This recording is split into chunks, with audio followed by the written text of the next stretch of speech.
Hey everybody, it is Dak here from the Ed Boys, and today we're going to be talking about the Scar Essence Mine. Jagex is looking to add another way in the game to get even more runes. Now, recently we've gotten things like Guardians of the Rift and a bunch of other good rune crafting methods, and runes are actually a little bit cheaper than they normally are. So anybody who's trying to make money with rune crafting, at first, this sounds like a bad idea. I was even planning on making a short. I still will be uploading this short in like a week or so that I was going to talk about how rune crafting has most of the best skilling moneymakers in the game.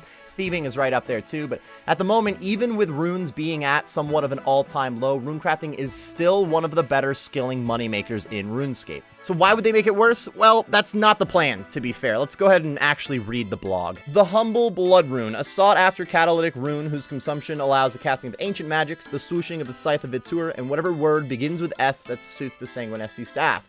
Sapping? Would you go sapping health on the Sanguine SD staff? Look, these first 3 or 4 paragraphs I can actually break down pretty quickly for you. You need a lot of blood runes, or astral, soul, death runes. You need a lot of runes in some cases, and at the moment, especially if you're an Iron Man, the best way to get them really tends to be buying them from a magic shop, which is just not the best game design in general. A lot of players, specifically, again, Iron Men, have suggested, why don't we just add rune packs for some of these more rare runes? While I agree that that would be a fine idea, Jagex does want instead like some actual gameplay involved instead of just buying packs of runes, which I think is also very reasonable. So here are the goals that Jagex has in mind for their Scar Essence Mine. Allow players to obtain blood runes extremely quickly. As a bonus, expand the system to runes beyond blood runes while making sure that all of the above goals still apply. Avoid impacting the economy for non-iron players, which should be financially disincentivized from engaging in this content if their aim is to sell runes on. In other words, it's going to cost you too much money to make runes this way. You would not profit, and that shouldn't affect the price of runes overall. Ensure that the gameplay is thematically tied to runecraft, and ensure that the gameplay loop itself is quick, intuitive, and easy to access. I don't see anything in there about ensure the gameplay is fun, which is totally subjective to be fair, but I think the whole point of not doing pouches, or rune packs rather, because the whole idea of rune packs is it's kind of tedious and boring, they might as well make an actual enjoyable set of gameplay to get these runes. Ventriculus, what a name, dude. The Abyssal Extractor. The name might be a bit of a mouthful, but the aims couldn't be any simpler. Ventriculus is part of our design to give players a fast way to get runes, any kind, not just blood runes. This is tied to gameplay and integrated in the runecrafting skill without adversely impacting the main game economy. Before we get started, you might be wondering where we would even put the extractor itself. They're putting it in the Scar, something that you unlock from Desert Treasure 2, so you are going to have to partially complete Desert Treasure 2.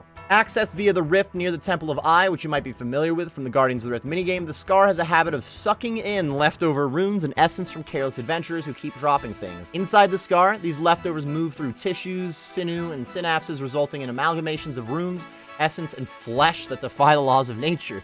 The abyss itself grows around these amalgamations. They just wanted to say that a second time, amalgamations. So you need to spot a manual labor to split them apart and extract anything useful, and that's where mining comes in and our proposed gameplay loop begins. Let's set the scene of a very high-tech flowchart. Tainted essence, extractor, and then you get pure essence or some actual runes. But if you actually make runes, you can see there's an extra added step in there that says pay GP. With a little mining expertise, level 66 mining to be precise, a pickaxe, and a lot of putting your back into it, you'll be able to mine tainted essence. These are grotesque mixtures of runes, essence, and flesh that we mentioned from earlier. From here, you'll have 2 options. We'll start with the more interesting bit, making extracts. By removing the wrong runic energy and compressing what's left, the extractor can provide you with extracts that are bound to specific types of runic energy. These stackable extracts function as catalysts while runecrafting, allowing you to craft significant bonus quantities of the runes they correspond to. A spot of mining in eventual exchange for huge quantities of extra runes sounds like a pretty good deal, so what's the catch? The catch is that Haggis, a member of the ZMI who wound up lost in the abyss, and is now, to put it bluntly, utterly unhinged. Haggis has his heart set on returning from his adventure with loot worth losing his mind for. He knows that the Ventriculus better than anybody. In other words, you have to pay Haggis over here, okay? If you want to make runes, you gotta pay money. As simple as that. Alternatively, you can clean your tainted essence in a stack of large quantities of pure essence, approximately 10,000 pure essence an hour. Bro, why do we need more methods to collect pure essence? Oh my god, I've been yelling about this on stream for weeks. Every single update in the game seems to drop pure essence. New boss, new pure essence. You want essence? You got essence. So we mine tainted essence, we make extracts, and with those extracts, we can either pay Haggis to get a ton of runes, or get some pure essence. For the most part, the gameplay sounds similar to other like rune crafting activities they've been adding. You do a little bit of mining, and then you turned the things that you mined into runes. Probably not extremely exciting, but it sounds like a good way to get a ton of runes, specifically for Iron Men. This is probably going to be useless for a main account. Before we get into the numbers, let's make it clear what we're up against. In a perfect world, players who've been asking for blood rune packs all this time could, in theory, obtain about 100,000 blood runes an hour at the current rates. This isn't entirely realistic due to delays when world hopping, finding an NPC to trade with again, competing with other players, also buying the same rune as you, but it's a solid ballpark. With that in mind, Runecraft with extracts obtained from the Scar Essence mine needs to result in a hefty number of runes while remaining expensive enough that players would incur a net loss by selling the runes to each other, thus pricing these bonus runes out of the wider economy. Understandably, it doesn't really make sense to put something like this together for only blood runes. Players that need vast time, yeah, they're gonna do this for a lot of different runes, by the way, is what this next paragraph is saying. Here's a table that shows you how much it's gonna cost to make the runes. Like the mangled extract, you would be able to make nature, law, astral, or death runes, costing 200 GP per rune. Scarred extract, blood, soul, and wrath, 400 GP per rune. And then they also have the combination runes and the elemental runes in there, which are a little bit cheaper.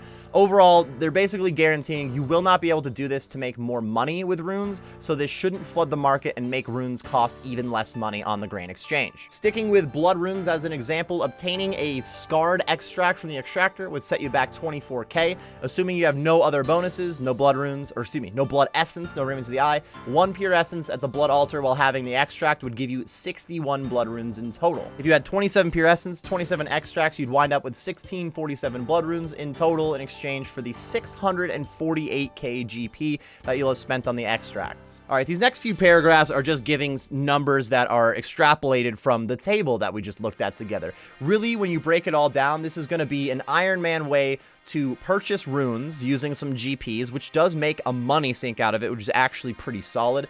But it also doesn't affect the grain exchange. If they just added more rune packs to the shops, you could buy those rune packs, sell them in the GE, though that's usually not very efficient either. I'm going to jump over to their closing thoughts, though, because for the most part, I think we have a good idea of what they're going for here. Beyond the gameplay loop and the numbers that we've shared, there's not a whole lot to say about the content of the proposal, but we'd like to take a moment and share some closing thoughts and some additional context that might address some lingering questions.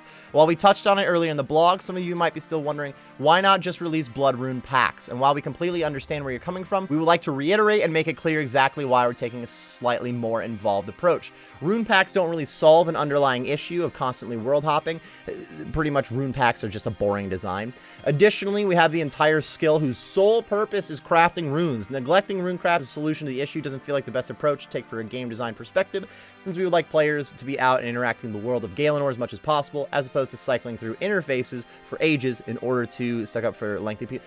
Honestly, when I look at that, I noticed that I think they meant to say stock up instead of stuck up in that portion of the blog. So now that they typoed once, it's all irrelevant, and I'm voting no. I'm just kidding, me boyos. I do think it makes more sense on paper to create a way to actually gather a lot of runes similar to buying packs of runes, but make it involved in runecrafting gameplay in general. I do have to agree that buying from shops, as much as it's not that big of a deal overall, it's pretty boring and just kind of like weak gameplay design, so I see where they're going with that. Ultimately, shops are probably a little too good, but they've been this way for years and years, so we feel it's better to work around shops and provide a better gameplay-focused alternative. Even though this approach is a tad more involved than making something like rune packs, it's still very light on time requirements for developers and artists, so we won't adversely impact the other content that we've planned in the coming weeks.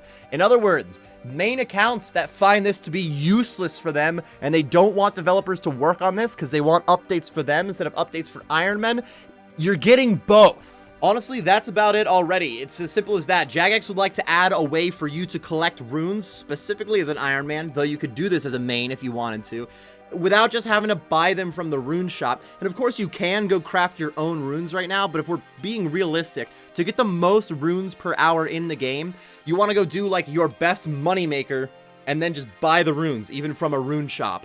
What Jagex has said here is they would rather the best way to get runes in the game is through the power of the runecraft skill, and that actually makes a lot of sense. To be fair, that's a pretty solid baseline for the update. Overall, I do have a main account that I play on and a couple different Iron Men that I play on, so In some cases, this update will be useless. Like on my main, I probably won't do it at all, but on the Iron Man, this could be very helpful. Let me know what you guys think about the potential Scar Essence Mine update in the comments section below. At the moment, I really have no problem with it. I think they could definitely add this to the game. It shouldn't take that much developer time. This could be a very solid update in general and really not require much downtime. Anybody who thinks this is useless, you're still getting your updates too, to be fair. I think the main thing is that they added some sort of GP loss to it so that it's not going to screw the prices of runes in general. So I really don't mind having different ways to collect runes that don't screw over the price of runes on the Grand Exchange. I think overall that would be a pretty solid balance as long as they do it right, of course. That is about it though, everybody, for this kind of a short discussion video about an upcoming update. Not really much of a discussion when I'm just sitting here talking to myself though. So if you want to continue the discussion, we have the comments section down below and we can talk about how you feel about the Scar Essence Mine. Thanks again for watching me, boyos, and I will see you next time.